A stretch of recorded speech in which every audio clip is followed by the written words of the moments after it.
Alors, est-ce que Jouer des Gobelins accepte les chèques cadeaux? Alors non, je peux vous expliquer pourquoi. En fait, les chèques cadeaux prennent entre 10 et 5% de commission. Une magnifique poupée russe, pour exemple. Je le vends donc 20 €. Mais sur ces 20 €, en fait, il faut vous dire que cette poupée, je l'ai achetée aux alentours des 10 € hors taxe. Donc, il y a la moitié déjà qui va à mon fournisseur, et c'est bien normal. Donc en fait, il me reste 10 €. Puis ensuite, 20% pour l'État. Donc du coup, je retire 4 €. Il me reste 6 €.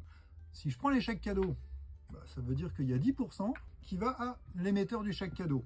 Donc là, en fait, je repère 2 €. Donc finalement, il ne me reste plus que 4, avec lequel je vais devoir payer mes impôts, la taxation sur nos salaires, sur les bénéfices. Donc moi, il va me rester ça. Et la blague, c'est qu'on est deux là-dessus.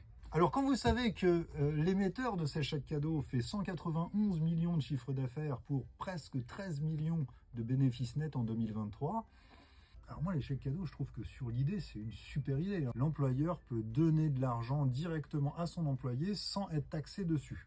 Donc les gros groupes, écoute, ils peuvent défiscaliser et ils sont bien contents de pouvoir défiscaliser. Et puis la société qui édite les chèques cadeaux, eux, ils font du chiffre d'affaires et du bénéfice. Voilà. Mais qui paye? À qui profite le crime? En fait, à qui profite le crime?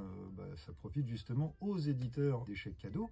Mais qui paye à la fin? C'est le commerçant. Donc il y a des gens qui me disent, mais augmente tes prix, augmente tes prix. Oui, je peux augmenter mes prix, mais en fait, c'est que j'ai pas envie de pénaliser les gens qui vont pas me payer en chèque cadeau. Alors je pourrais dire, je monte mes prix de 10% pour tous les gens qui payent en chèque cadeau. Mais ouais, mais c'est illégal. Donc en fait, comment je fais?